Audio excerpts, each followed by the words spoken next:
Be sincere with yourself. How to intelligently decide what to do with the rest of your life. And how to find such an answer that does not change suddenly, obeying a sudden impulse. Many of us first encounter such a question around the age of 20. Some do not meet him at all and hide from his magnitude, letting chance decide. But this is a decision that can be made consciously, you just need to know how to approach it. If you are a typical reader of this site, then you have many long-term career prospects. You could excel in many different areas if you took them up. The problem isn't that you don't have a choice, it's that you have too many choices. And because of such an abundance of options, it is difficult for you to devote yourself to one of them.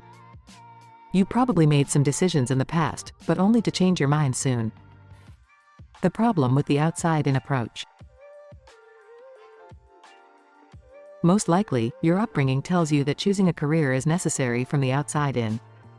Would you like to become a doctor, lawyer, engineer? Do you want to get a job, run a family business, or become an entrepreneur? You look through the options, despite the fact that they seem countless, and try to make the best choice. Many people will consider this a reasonable approach. The problem with him, however, is that he is completely fixated. Suppose you want to make the best possible choice about what to do with your life. If you look around you for an answer, you will see an abundance of options. There are too many to consider each more or less deeply. You cannot make the best choice by looking at all the options available. You will die before you get close to the end of this task, and new career opportunities are constantly being created and opened up. So, it is possible that instead of the best, you want to make just a good choice. However, in order to understand what a good choice is, you need some kind of evaluation criterion. How would you define the meaning of the word should in the phrase, what should you do? You need context. For example, if you play chess and want to know what move to make next, then you need to know the rules of the game, the current position, and ideally something about your opponent. If you don't even know what game you're playing, then you can't reasonably answer the question, what should you do? This is the main problem, you do not know what game you are playing here on this earth. You don't know the full rules of the game. None of us know them. Science and religion try to give us answers, but the most prominent and respected people on both sides often contradict each other, and there are many unanswered questions on each side. You can theorize and draw your own conclusions, as many do, but the wisest thing is to simply admit that, there are some things I don't know. You can go a step further and say that if you don't know the rules of the game, then your goal should be to learn them. Understand how the world works and then your role in it will become clearer. Such reasoning leads many people to study science and religion. And that's great. Humanity is slowly advancing in these areas, but as an individual you still need to decide which piece of the puzzle you will spend your life on, which means you are still floating in an ocean of choices. But at least this way of thinking gives you a goal, to know why you exist and what you should do with your existence. You went around the circle and it closed. You concluded something that you should do with your life is to find out what you should do with your life. Dead end. You are playing a game in which you do not know all the rules, and moreover, the exact goal of the game is not clear. However, you must make a move. In this sense, you have no choice. Even if you stand still, it is still a legal move in the game of life. If you try to find answers in the game itself, then the absolute answer is that you should make moves that will help you understand the game. But since you don't know the game well enough, you still have no idea how you can walk right now. This approach is simply useless. It doesn't create clarity. It only confuses you more. Of course, you can just start walking around to find out life through trial and error. This is an effective short-term tactic, but we can do better. The inside-out approach. The inside-out approach means that instead of looking for guidance in the game, you look for it within yourself. Instead of asking, what should I do, where should I go next, and which career to choose, just ask yourself, what kind of player am I? Whatever game you play, you bring your own unique style to it. How would you describe this style? What style would you most like to play the game of life? Are you aggressive? Thrifty? Direct? Generous? Compassionate? Brave? Careful? Love to explore? Notice we are not talking about values here. Values can shift a lot. Sometimes your career may be more important than your social life, but at other times your social life comes first.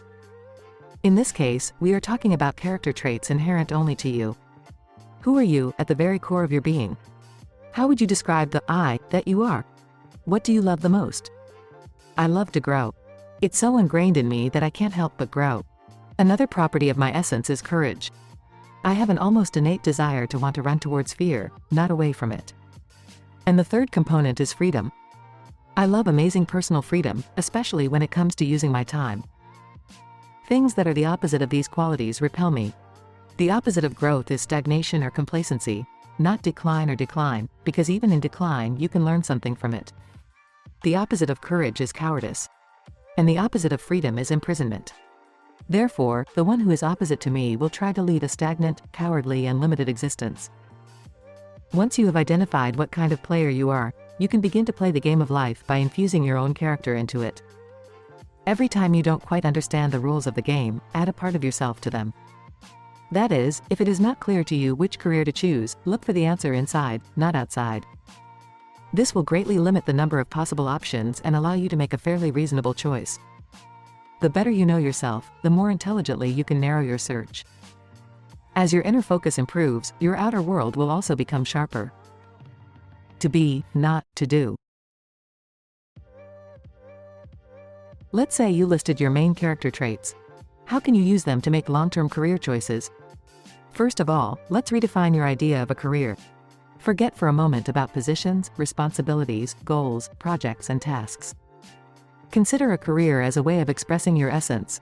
Be, not do. If you are an artist, then your career is to create paintings.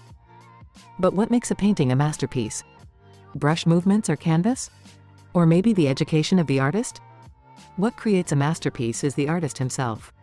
In fact, the masterpiece is the artist himself, and the painting is a physical demonstration of his inner being. Mona Lisa is Leonardo da Vinci. When you look at this problem from the point of view of being and not doing, then your real career will look like this. Your career is to express yourself, your inner being, through the physical universe. This is your job description. Your true career is a dynamic expression of your inner being. Instead of thinking of your career in narrow terms like jobs, think of it as an outward expression of your inner being. If I look inward and see that I resonate with growth, courage, and freedom, then my career is to express these inner qualities in the outside world. My job is basically to just be myself. Although this sounds simplistic, it is actually very practical. How can you use this mindset to make career decisions in the real world? You choose by asking yourself, what is the best way to express my inner being? For example, when I am faced with a career-related choice question, I might ask questions such as, which choice will give me the most growth, require the most courage, provide the most freedom? These parts of my inner being shape my outer actions. I run a personal development, growth case. I'm working hard to increase my site's traffic, growth. I like to touch on controversial topics, courage. I perform in public, courage. I work from home and set my own schedule, freedom. I create mostly automated sources of income, freedom. I love this approach because it creates clarity. The outside-in approach just doesn't work for me. What should I be? A writer, a lecturer, an internet entrepreneur? I can't decide, all options seem interesting. But when I turn my gaze inward, I see that they can all be part of my career, as they are in harmony with my inner being. All of them have the right to exist. I don't have to choose one of these narrow realms. On the contrary, the type of gamer that I am demands to bring them all under one umbrella. Be sincere with yourself. Are you hesitant to make a long-term career choice because you don't want to limit yourself? I don't want to limit myself either. By taking an inside-out approach to problem solving, you don't have to limit yourself. You can express your whole self to the world, not just a small part of you. Do you feel that your current career is too restrictive for you?